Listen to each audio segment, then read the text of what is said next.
गुरुदेव, क्या हमारे कर्म हमारे जन्म से ही निर्धारित होते हैं? अगर ऐसा है तो ऐसा क्यों कहते हैं कि आप जैसा कर्म करोगे आपको वैसा ही फल मिलेगा? क्योंकि वो तो कृष्ण भगवान ने पहले से ही निर्धारित कर रखा है। महाराज जी, कृपया इस विषय पे प्रकाश डालिए। तो हमारा पहला जन्म थोड़ी है, हमारे बहुत जन्म हो चुके हैं। उन जन्मों में हमने दो प्रकार के कर्म किए हैं। एक कहते हैं कुकर्म, अधर्म युक्त पाप प्रवृत्ति, और एक कहते हैं सत्कर्म, पुण्य, भगवत भाव, आराधना। दोनों प्रकार के कर्मों का परिणाम अलग अलग होता है। दुख, विपत्ति, संकट, नरक, शरीर में भयानक रोग, दंड, ये पाप कर्म, कुप्रवृत्ति, अधर्माचरण से होता है। यश, कीर्ति, स्वस्थ शरीर, अनुकूल व्यवस्था, जो चाहो वो हो जाए, ऐसी पुण्य भावना, तो वो जो आपका सत्कर्म बना है उसका फल है। अब वो ढेर सारे सत्कर्म जमा है और ढेर सारे दुष्कर्म जमा है हमारे गोदाम में। कर्म जिसे संचित कर्म कहते हैं शास्त्रीय भाषा में, उससे निकाला गया और दोनों कर्म को मिश्रित करके इसकी रचना कर दी गई और उन्हीं कर्म के अनुसार उसको उसी जगह पैदा किया गया।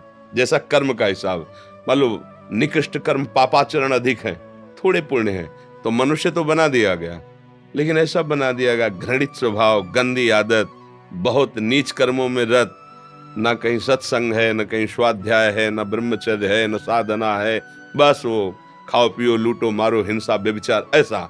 वो भी तो मनुष्य है। और एक है संयम से चलता है, नियम से चलता है, ऐसे आचरण करता है कि समाज को सुख मिलता है, माता पिता को सुख मिलता है, हमारे देश की पूरी सेवा की भावना, कई तरह के। ये दो कर्मों से उसको वहां जन्म दिया जाता है, जैसे उसके कर्म के अनुसार वैसे उसका स्वभाव बनता है।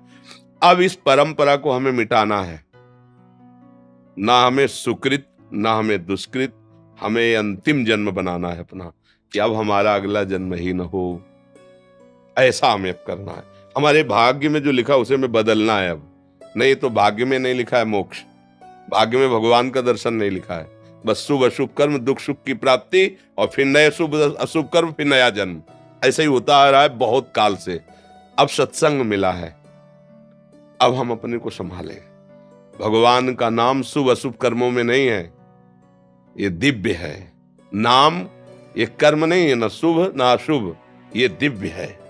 अगर नाम जप करोगे अंदर ही अंदर खूब जो गुरुदेव ने दिया है और दूसरों की सेवा की भावना रखोगे, तो निश्चित तुम्हारे दोनों कर्म नष्ट हो जाएंगे, पाप कर्म और पुण्य कर्म। पाप कर्म है लोहे की जंजीर, पुण्य कर्म है सोने की जंजीर, लेकिन बंधते तो दोनों में ही है, दुख तो दोनों में ही है ना। अब जैसे कोई अरबों खरबों रुपया, तो उसको देखो बेचैन है, उसको और चाहिए, वो इतना भयभीत है कि अकेले निकल नहीं सकता है, उसे नींद नहीं आती, नींद के लिए गोलियां चाहिए, भोजन नहीं पचता उसको, भोजन के लिए औषधि चाहिए, कितनी परेशानी। एक किसान आदमी दिन भर मेहनत करता, 10 रोटी, आधा लीटर दाद और 2 लीटर दूध पिया, और जहां मना हुआ चौड़े पे सो जाए, उसको कोई परेशानी नहीं है। इसलिए सावधान करने के लिए भगवान ने आपको संत संग दिया, गुरुवाणी मिली। गुरुवाणी आपको सावधान करती है कि आपका जीवन किस तरह होना चाहिए। महापुरुष तो अंतर्ध्यान हो गए, लेकिन उनकी वाणी साक्षात उनका स्वरूप है। वाणी जी जो है वो साक्षात गुरु स्वरूप होती है। गुरु ग्रंथ साहब जैसे ना, ये साक्षात गुरुदेव है। उनकी वाणी मान लो, उसके अनुसार आचरण करो, नाम रूपी जहाज पे बैठ जाओ, पार हो जाओ बहुत समुद्र से। अब तुम्हारे भाग्य खुल जाएंगे अगर बात मान गए। नहीं मान गए तो फिर शुभ और अशुभ कर्म तुम्हें भोगने ही पड़ेंगे। अवश्य में भोक्तव्यम कृतम कर्म शुभाशुभम। फिर नया जन्म होगा, फिर नई दुकान मकान, फिर मरो, फिर नया जन्म, फिर यही प्रपंच चल रहा है बहुत समय से। पुनरपि जननम पुनरपि मरणम पुनरपि जननी जठरे शयनम, बार बार वही। अगर विचार सही कर लो तो ये बंद हो जाए आवागमन, और हम अपने गुरु प्रताप से भगवान के दिव्य धाम में चले जाएं, जहां न जन्मना है, न मरना है, न दुख है, न सुख है, परमानंद है, प्रसन्नता ही प्रसन्नता, सुख ही सुख है जी। बूझन की अभिलाष रहत मन, बूझन की, पूछने की अभिलाषा रहती है मन में,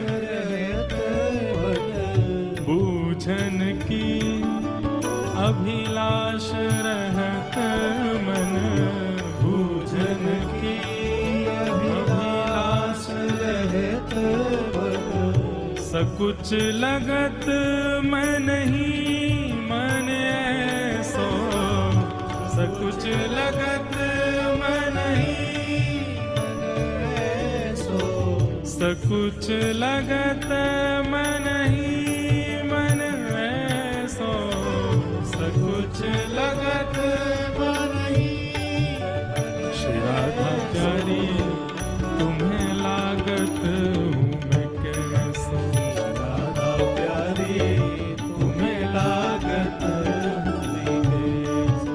भोरोरी गिनत चतुर के भामिनी, भोरोरी गिनत चतुर के भामिनी, भोरोरी गिनत चतुर के भामिनी, भोरोरी चतुर के भामिनी। अपने ही बदन बखानो जैसो, अपने ही बदन बखानो जैसो, अपने ही बदन बखानो जैसो, अपने ही बदन बखानो जैसो। वृंदावन हित रूप बल जाऊं, वृंदावन हित रूप बल जाऊं, वृंदावन